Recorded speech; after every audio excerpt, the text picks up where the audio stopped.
আচ্ছা, বাংলাদেশের কথা যেহেতু বলছি, বাংলাদেশের আরেকটা প্রসঙ্গ আনা যায় যে আমি তুমি আর.এস. ফাহিম নামে কারো নাম শুনছো কিনা বা কখনো কিছু? সে মনে হয় বাংলাদেশে বিগ পার্সন আরকি। এবং এখন যারা অনলাইন নির্ভর হইছে, সেলিব্রিটি বলা যায় যে হ্যাঁ, অনলাইন সেলিব্রিটি বা তাদের আবার একটা কাল্ট ফলোয়ার গ্রুপ থাকে। তাদের মধ্যে বাংলাদেশে যেমন যে তৌহিদ আফ্রিদিকে নিয়ে আমরা বিভিন্ন সময় ভিডিও করছি। তৌহিদ আফ্রিদি বা তোমার হিরো আলমের যেমন একটা কাল্ট ফলোয়ার গ্রুপ আছে, মামুনের আছে, তারপর হচ্ছে এরকম এই আর.এস. ফাহিম, সে হচ্ছে বাইকার গ্যাং ট্যাং নিয়ে চলাফেরা করে এবং রাজনৈতিক আওয়ামী লীগের সময় আওয়ামী লীগের লোকজনের সাথে বটনবোল ছিল। তো জুলাই আন্দোলনের সময়ও তারা হচ্ছে সে বিভিন্নভাবে মানে ওই রাজনৈতিক ছেলেপেলেদের সাথে কাজ করতো এবং সাধারণ মানুষের ওপর আক্রমণ করা বা করা এইসবেও তার ইনভলভমেন্ট ছিল আর কি। তো এই লোককে হচ্ছে আজকে তোমার মনে হয় সে বাংলাদেশে কত 15-20 দিন ধরে আবার ফেরত আসছিল কোত্থেকে জানি না, বাট আজকে তাকে হচ্ছে গ্রেফতার করা হয়েছে আর কি। আজকে গ্রেফতার করা হয়েছে ইন দিস সেন্স যে তাকে গ্রেফতারের পরে মানুষজন গ্রেফতার করে তাকে থানায় হস্তান্তর করছে। এই হচ্ছে সেই ইউটিউবার আর.এস. ফাহিম। তো তাকে হচ্ছে তোমার শাহালি থানায় করছে। হ্যাঁ,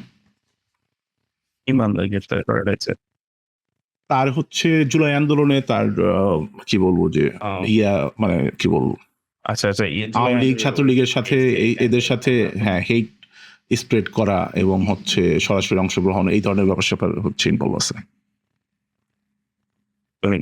ওই জায়গা থেকেই।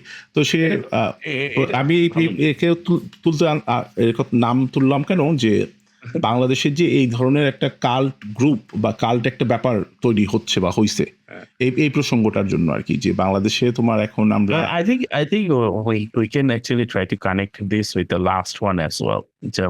যে লিফটম্যান একটা লোক লাইনে দাঁড়ায় আছে, তাকে হলে বের করে দেওয়া ভিডিওটার সাথেও হলে গিয়ে এটাকেও কানেকশন করা যায় সম্পর্ক আছে।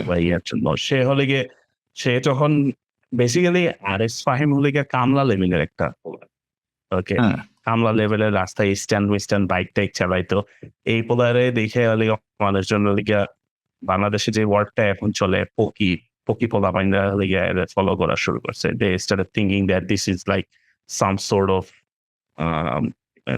কি বলে I don't know, some sort of people's guy legend we can actually rally behind.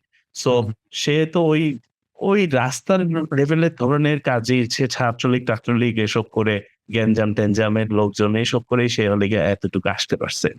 তো সে যে জেলায় কোন সাইডে কাজ করছে we know that তাকে যে গ্রেফতার করা হয়েছে, গ্রেফতার কেন করা হবে না আমি হ্যাঁ, সে মেবি ধরা খেয়ে গেছে। অন্যান্য লোকজনরা যারা সরকারের হয়ে তখন কাজ করছে তারা হলে গিয়ে ধরা খায় না। এই রাস্তায় গিয়ে তারা কাজ করছে, সে একটু বেশি ফেমাস দেখে তার মনে হয় ধরা হয়েছে। তো যেমন তৌহিদ আফ্রিদিকে যেমন আবার ধরা হয়েছে। তো I think this serves him good. দেখা যাক এটা হচ্ছে তার ফ্যানরা আবার কোনো ধরনের ঝামেলা করে কিনা, কারণ এদের যে একটা আবার শ্রেণী আছে কাল্ট যাদেরকে বলতেছি আমরা দর্শক শ্রেণী, তারা আবার কিন্তু বেশ ইউজুয়ালি অনেক ক্ষেত্রে দেখা যায় যে গ্যাঞ্জাম ফেসাদের একটা চেষ্টা থাকে, দেখা যায় এরা দল বেঁধে চলাফেরা করে মোটরসাইকেল নিয়ে এই ধরনের। আমার মনে হয় না কিছু করবে। তৌহিদ আফ্রিদির মতো ওইসব পোলাপাইনের হলে গিয়ে একটা ফলোয়ার আছে, সো তারা এসব কিছু করতে চাবে। And they should know better. তৌহিদ এসব ফলো টলো না করে সবাই একটু বই টই পড়ি, পড়ালেখা করিস। না সেটা অবশ্যই। বাংলাদেশে বই পড়ার কথা যেহেতু বললা, যেমন আমার মনে হয় যে বই মেলার করা যায় একটা, কত টাকা বিক্রি হয়েছে আমার মনে হয় যে খুবই কম বিক্রি হয়েছে। 17 দিনে 17 কোটি টাকার বই বিক্রি হয়েছে। তো বাংলাদেশে জনসংখ্যা হচ্ছে 20 কোটি, সেখানে মনে করো যে বই মেলার এক মাসে তোমার 50 কোটি টাকার বই বিক্রি হয় না, এবং বইয়ের যে এডিশন হয় সেগুলো হচ্ছে 500টা কপিতে এডিশন, 200 কপিতে এডিশন। মানে মানুষ একটা বই 200 কপিও ঠিক মতো কিনে না। যখন আমরা অনেক সময় শুনি যে মানে সেই তাদের বইয়ের 10ম এডিশন বের হইছে। মানে বই 2000 বা 5000 বিক্রি হইছে এরকম। কিন্তু বিদেশে যখন 10ম এডিশন বের হয় সেটা তার মানে হচ্ছে দেখা যাচ্ছে যে মানে 100,000 বা 200,000 Millions, বের হইছে। several millions. হ্যাঁ, এবং বিদেশে কিন্তু একবারে কম শিক্ষিত বা সাধারণ মানুষ, উচ্চশিক্ষিত সবাই কিন্তু একটা পড়াশোনার ট্রেন্ড বা একটা ইয়ে থাকে আরকি। যে মানুষ বাসে বই পড়তেছে, রাস্তায় বই পড়তেছে, এই স্কুল, কলেজ, বিশ্ববিদ্যালয়ে বই পড়ার একটা ইয়ে করা হয়। সেই জায়গা থেকে বাংলাদেশে বইয়ের বিক্রি এবং মানুষের যে আইকিউ লেভেল আমরা যেটা শুনছি রিসেন্টলি বাংলাদেশে নাকি বেশ কম।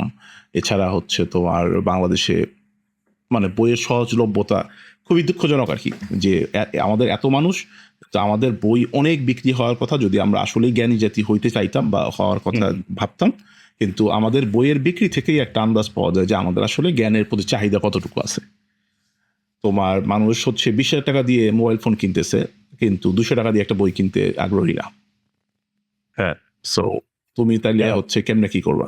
তো তোমাকে তো জ্ঞান নিতে হইলে জ্ঞান তো তোমাকে হয় বই থেকে নিতে হবে বা কোথাও স্কুল, কলেজ, বিশ্ববিদ্যালয়ে গিয়ে ভর্তি হইতে হবে। এখন ভিডিও ফরম্যাটের কারণে তুমি ভিডিওর মাধ্যমে কিছু জ্ঞান পাচ্ছ, বাট স্টিল সেটাও কমপ্লিট সবসময় হয়তো হয় না। তুমি ইন্টারাকশনের সুযোগ পাও না, হয়তো কোয়েশ্চেন করে আরো জানার সুযোগ পাও না। তো বাংলাদেশের মানুষ যে এই জিনিসটার প্রতি ওপেনই হচ্ছে না, তার তো আসলে কি বলবো, সে তো ইয়ে থাকবে তো, জ্ঞান কম যে থাকবে এটা স্বাভাবিক। এটা বইয়ের জিনিসটা আমি আসলে I don't know, মানে মানুষ এমনি বই মেলাতে গেলেও হলে গিয়ে তারা ওদিকে ঘুরতে যাচ্ছে। কয়জন একটা বা 2টা বই তুলে দেখতেছে, কয়টা লাইনও যদি পড়তো কিনুক না কিনুক এটাও একটু কেউ যেতে পার্সোনাল ডিসিশন। সো ওই থেকে আমরা যে দূরে সরে যাচ্ছি আমি এই তো তখন তুমি দূরে সরে গিয়ে এইটার যে অপোজিট এন্ড, সেই এন্ডে যে আরিস ফাহিম টাহিম এদের সাথে ইনভলভ হয়ে যাচ্ছ, যে ওনার কাছ থেকে জ্ঞান নেই। যে তারে অ্যারেস্ট করলে ওইটাতে র্যালি করে তুমি হলে গিয়ে তাকে হলে গিয়ে প্রোটেক্ট করবা। বাট ভাই কি করে, কিভাবে জীবনযাপন করে, উনি ভিডিওতে কি বলতেছেন, উনি কোন ঘড়ি পরেন, কিভাবে কথা বলেন, কি ধরনের জামা কাপড় পরেন, উনি কোথায় খেতে যান, উনি বন্ধু বান্ধবের সাথে কিভাবে আচরণ করেন, সে তার জীবনের বাস্তব জ্ঞানটা ওইখান থেকে নেওয়ার চেষ্টা করতেছে। এক্স্যাক্টলি ওইখান থেকে আমরা হলে গিয়ে শিক্ষার চেষ্টা করতেছি। আমার কাছে if these things goes মানে জানি না বাংলাদেশে একসময় কনটেন্ট ক্রিয়েশন হলে গিয়ে it's a potential একটা এমপ্লয়মেন্ট অপরচুনিটি বা কিছু হইতে পারে। বাট আপনারা যদি এরকম ভাবে যদি কাল্ট ফলোইং যদি শুরু করে দেন যে হলে গিয়ে পাইন দিয়ে একে ফলো করবো, এর মতো হওয়ার চেষ্টা করব। সবাই এরকম হতে পারে মানে ইটস নট পসিবল। আরেকটা জিনিস হচ্ছে গিয়ে কি তার যে লাইফস্টাইল আছে তারা হলে গিয়ে যেকোনো কিছু একটা অপরাধ করলেই দেখা যায় যে তারা দুবাই, থাইল্যান্ড বিভিন্ন দেশে চলে যেতে পারে। ওখানে গিয়ে তারা হলে গিয়ে রেসিডেন্সিও নিতেছে। কারণ তাদের ওই যে আপনারা যে কাল্ট ফলোইং করেন ওটার জন্য হলে গিয়ে তারা হলে গিয়ে একটা ব্যাকিং আছে। তারা অনেক টাকা পয়সা আছে। ওইভাবে তারা একটা ব্যাকআপ হিসেবে তারা এটা করে রাখছে। সো কিন্তু আটকে পড়ে যেতে পারে। ওর কথা শুনে কিছু একটা করতে গেলেন, তারপরে কিন্তু সরকার ওরে না পাইলে আপনারই ধরবে। এটাই। এটাও একটা জিনিস। তো I don't see this is going to change. Like মানুষ they are going to start reading anytime soon. বাংলাদেশের এডুকেশন সিস্টেম যে ডাউনফল যে শুরু হয়েছে since 2020 it still continued.